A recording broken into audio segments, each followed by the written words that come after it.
আজকে চলচ্চিত্রের সেকেন্ড পার্টে আমরা দেখব বা বুঝব সেটা হচ্ছে ফ্লেমিংয়ের বামহস্ত নিয়ম, আর এরপরে থাকবে বার্লোচক্র। আচ্ছা, গতদিনের ক্লাসে আমরা শিখেছি যে একটা প্রবাহীর মধ্যে দিয়ে যখন তড়িৎ যায় তখন সেই প্রবাহীটা একটা এক মিনিট, তো একটা প্রবাহী আছে, এই প্রবাহের মধ্যে যদি আমি কারেন্ট পাঠাই তাহলে এই প্রবাহীটা সেই মুহূর্তের জন্য একটা চুম্বকে রূপান্তরিত হয়। ওকে, এবং এর তলায় যদি একটা চুম্বক থাকে, একটা চুম্বক শলাকা থাকে, তাহলে এই প্রবাহীর জন্য চুম্বক শলাকার একটা দিকে সে নড়ে যায় বা একটা দিকে তার স্মরণ ঘটে। এটা আমরা আগের দিন জেনেছি। আজকে তার একটু বিস্তারিত রূপে আবার তারই একটা মডিফাইড অন্য একটা ভার্সন আমরা যাব। আচ্ছা, তোমরা যখন বাড়িতে দেখো একটা ফ্যান ঘুরছে বা যাই একটা মোটর ঘুরছে, মোটরের মধ্যে আসলে ঘড়িটাকে কে ঘোরে বলো? চুম্বক ঘোরে না ওই তামার কয়েলটা ঘোরে? তোমরা যেটা বলো তামার কয়েল, কোনটা ঘোরে? ফ্যানের মধ্যে কে ঘোরে? চুম্বকটা, ফ্যান তো বাদ দাও, মোটর ঘোরে, একটা ছোট্ট মোটর যেগুলো হয় তার মধ্যে ঘড়িটাকে ঘোরে কিন্তু তামার কয়েলটা, চারদিকে চুম্বকটা স্থির থাকে। তাহলে এবার দেখো, এবার ব্যাপারটা কি, যখন আমি যদি তারটাকে স্থির করে দিই তাহলে চুম্বক ঘুরবে। এবার যদি চুম্বকটা আমি কোনো মতে স্থির করে দিই, চুম্বকটাকে আমি একটা জায়গায় স্থির করি, তাহলে কিন্তু তারটাও ঘুরবে, তারটার অন্য একটা দিকে স্মরণ ঘটবেই। ঠিক আছে, এবারে সেইখান থেকে আমাদের আসে ফ্লেমিংয়ের বামহস্ত নিয়ম। এই সূত্রে কী বলে? এই সূত্রের পর যদি আমাদের কাছে মনে করি একটা চুম্বক ক্ষেত্র আছে, যার দিকটা হচ্ছে, আমি দেখালাম এটা হচ্ছে চুম্বক ক্ষেত্রের দিক। আমি একটু পরে এটা ডিটেলস আরও একটু ভালো করে বোঝাবো, জাস্ট তোমার সূত্রটা প্রথমে বলে নিই। হ্যাঁ, এবং এর সঙ্গে 90 ডিগ্রিতে যদি আরেকটা থাকে, সেটা হচ্ছে তড়িৎ প্রবাহের দিক। দেখো, এটা তড়িৎ প্রবাহ, তাহলে এই অ্যাঙ্গেলটা হচ্ছে 90 ডিগ্রি। তাহলে এর সঙ্গে এবার তাহলে কি, একদিকে যাচ্ছে চৌম্বক ক্ষেত্র, তার সঙ্গে এই দিকটা হচ্ছে প্রবাহের দিক, যে দিক দিয়ে আমি কারেন্টটা পাঠাবো। তাহলে একটা গতিতে পাবো আমরা, চুম্বকে হোক বা প্রবাহের মধ্যে হোক, সেই প্রবাহের গতিটা কোন দিকে বলছে? সেই প্রবাহের গতিটা হবে কিন্তু এর সঙ্গে 90 ডিগ্রিতে। ঠিক আছে, এবার আশা করি তোমরা জিনিসটা একটু অন্যরকম, একটু জটিল মনে হচ্ছে। আমি একটু সোজা করে বলি, ভালো করে দেখো। আমি এটা মুছলাম। তোমরা ইট দেখেছো? ইট দেখেছো? সবাই নিশ্চয়ই দেখেছো।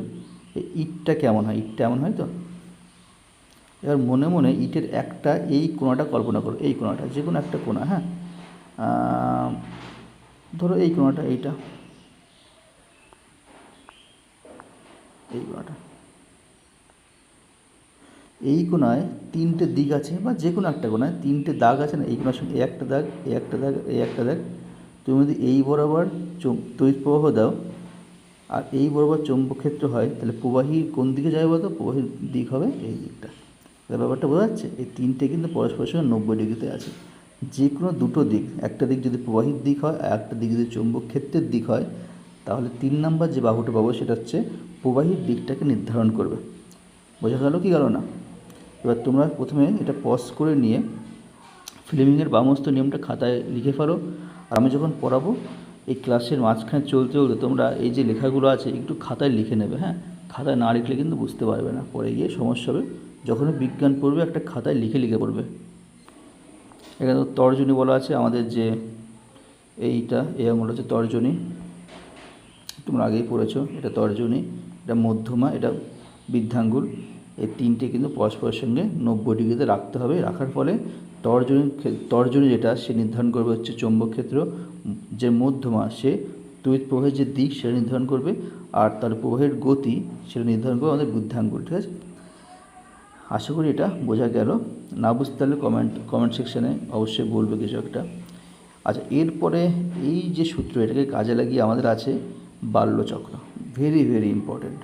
বাল্যচক্র হচ্ছে তড়িৎকে কাজে লাগিয়ে তড়িৎ শক্তি রূপান্তরিত হবে কিসে? যান্ত্রিক শক্তিতে। তার তড়িৎ শক্তি কোথায় যান্ত্রিক শক্তিতে হয়? তার প্রথম উদাহরণ হচ্ছে একটা মোটর, বৈদ্যুতিক মোটর। এই বাল্যচক্র হচ্ছে বৈদ্যুতিক মোটরের একদম একটা সবচেয়ে সহজ উদাহরণ। ঠিক আছে, এই সূত্রকে কাজে লাগিয়ে এরপরে আছে বৈদ্যুতিক মোটর কী করে কাজ করে, আমরা সেটাও পড়ব। দেখো, বাল্যচক্রে জিনিসটা আসলে কী হয়।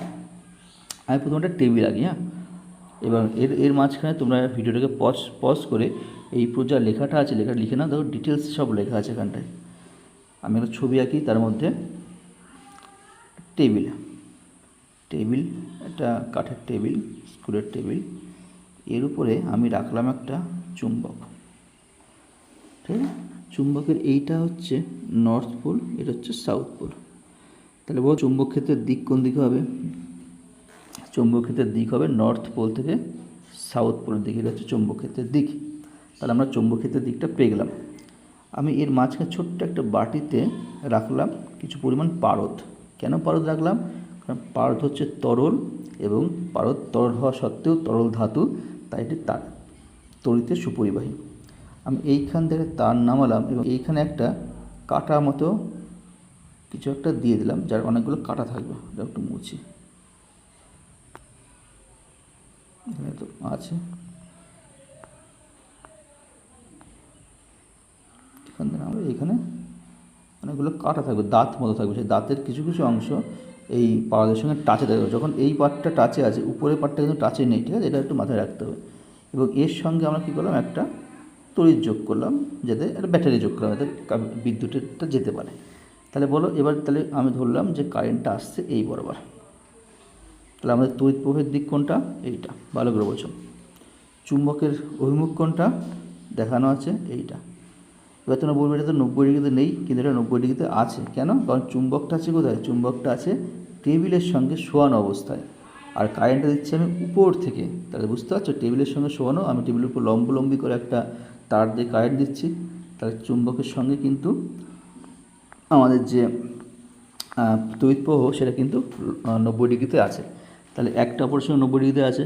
এবার তুমি সূত্র থেকে বুঝতে পারবে, যদি এইটা চুম্বক প্রবাহের দিক হয়, এবার তর্জনীটাকে এভাবে রাখো, যে এটা আমাদের তর্জনী আছে না, চুম্বক ক্ষেত্র দিকটাকে নির্ধারণ করে। যদি তর্জনী হয়, তোমার হাতের তর্জনী হয়, যেই তর্জনী উঠিয়ে লোককে ভয় দেখানো হয়, সেটা হচ্ছে তর্জনী। আর এইটা যদি হয় প্রবাহীর দিক, তাহলে অবশ্যই এখানে প্রবাহীর একটা অভিমুখে ঘুরবে। সেই প্রবাহীর অভিমুখটা হবে এদের দুজনের সঙ্গে 90 ডিগ্রিতে, অর্থাৎ এই দিকে। দেখো এই যে কাঁটাগুলো আছে, সেই কাঁটাগুলো আমার যে তীর চিহ্ন দেওয়া এই মাত্র, সেই অভিমুখে ঘুরে যাবে। যদি যখন একটা ঘুরবে, পর মুহূর্তে পাশের যে কাঁটাটা, সেটা আবার পাওয়াদের উপর এসে পড়বে, ফলে আবার তড়িৎ প্রবাহটা হবে, আবার একটা প্রবাহীর অভিমুখ পাবো আমরা। এইভাবে আস্তে আস্তে ঘুরতেই থাকবে। আচ্ছা, এই ফ্লেমিংয়ের যে বামহস্ত নিয়ম, এটাকে অনেক সময় মোটরের নিয়মও বলে। হ্যাঁ, মোটরের নিয়ম। কেন বলা হয় মোটরের নিয়ম? এটা একটু মনে রাখার আমি একটা সূত্র বলে দিচ্ছি, একদম সহজ। পরীক্ষার দুটো জিনিস আসবে, একটা মোটরের নিয়ম, একটা জেনারেটরের নিয়ম। একটা মোটর, একটা জেনারেটর। দেখো, যখন বাসে জেনারেটর চলে, তখন সেটা কি বাঁ হাত দিয়ে ঘোরায়, ডান হাত দিয়ে ঘোরায়? অবশ্যই ডান হাত দিয়ে। আর যখন মোটর চালাতে হয়, তখন টুক করে বাঁ হাত দিয়ে আমার মোটর সুইচটা দিয়ে দিই। তাহলে মোটর নিয়মটা হবে ফ্লেমিংয়ের বামহস্ত নিয়ম, আর জেনারেটরের নিয়মটা হবে ফ্লেমিংয়ের ডানহস্ত নিয়ম। এটা যেন কোনো দিন ভুল না হয়, পরীক্ষায় কিন্তু এটা আসে। মোটরের নিয়ম হচ্ছে ফ্লেমিংয়ের বামহস্ত নিয়ম, জেনারেটরের নিয়ম হচ্ছে ফ্লেমিংয়ের ডানহস্ত নিয়ম। ঠিক আছে? ডান হাত দিয়ে আমরা জেনারেটর চালাই, আর বাঁ হাত দিয়ে মোটর সুইচ বাঁ হাত দিয়ে টিপলেও হয়ে যায়। এইটা মনে রাখতে কিন্তু হবেই হবে। আচ্ছা, এইবার আমরা পড়ব কী করে ঘূর্ণনের দিকটা পরিবর্তন করা যায়, আর কি করে ঘূর্ণনের যে বেগ, সেটাকে বাড়ানো যায় বা কমানো যায়।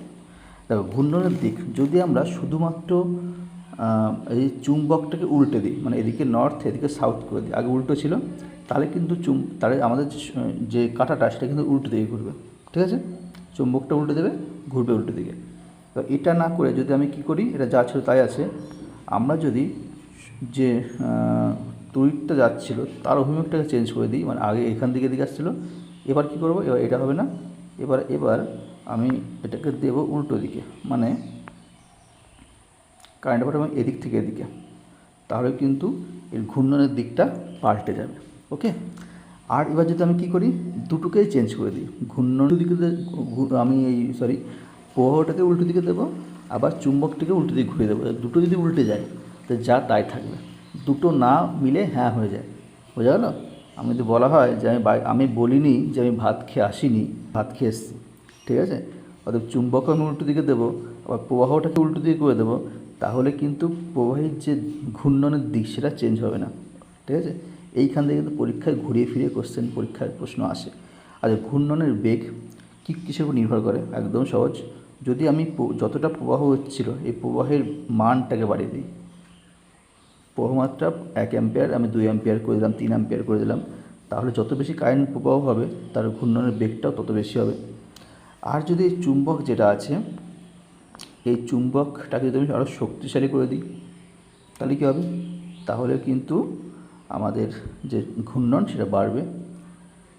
এবার সবচেয়ে ইম্পর্টেন্ট সেটা হচ্ছে, যদি আমি এটাকে এসি কারেন্টে পাঠাই, এসি কারেন্ট হলে কিন্তু ঘূর্ণন হবে না। এসি কারেন্টে বাল্যচক্র কাজ করে না। কেন করে না? দেখো, নিজেরা বুঝতে পারবে। কারণ এসি কারেন্ট মানে কি? Alternating current. এর প্রতি সেকেন্ডে সেকেন্ডে কী হয়, এর দিকটা পরিবর্তন হয়। এবার প্রথম ভাগে যেদিক থেকে কারেন্ট আসবে, দ্বিতীয় ভাগে কিন্তু তার উল্টো দিকে কারেন্ট যাবে। প্রথম ভাগে এদিক থেকে কারেন্ট আসছিলো, দ্বিতীয় ভাগে এদিক থেকে কারেন্ট যাবে, এই ভাগটা দিয়ে। তাহলে কি চুম্বক যে প্রবাহীটা সেটা বুঝতেই পারবে না আমি কোন দিকে ঘুরবো, ডান দিক ঘুরবো না বাঁ দিক ঘুরবো। এর জন্য এই যখন লেখা আছে এখানটায় সমমুখী বা ডিসির পরিবর্তে যদি আমি এসি দিই, তাহলে কোনো রকম ঘূর্ণন কিন্তু হবে না। এই তোমাদের দুটো চ্যাপ্টার। আচ্ছা, এখানে গেল, এটা কোনো ব্যাপার না। তাহলে আমরা পড়লাম ফ্লেমিংয়ের বামহস্ত নিয়ম, আর কি পড়লাম, আর পড়লাম বাল্যচক্র। দুটোই কিন্তু খুবই ইম্পর্টেন্ট পরীক্ষার জন্য। আশা করি তোমরা বুঝতে পেরেছো। না বুঝতে পারলে আমাকে আরেকবার বলবে, আমি আরেকবার কোনো একটা ভিডিওর মাধ্যমে এগুলো বলে দেবো, ঠিক আছে?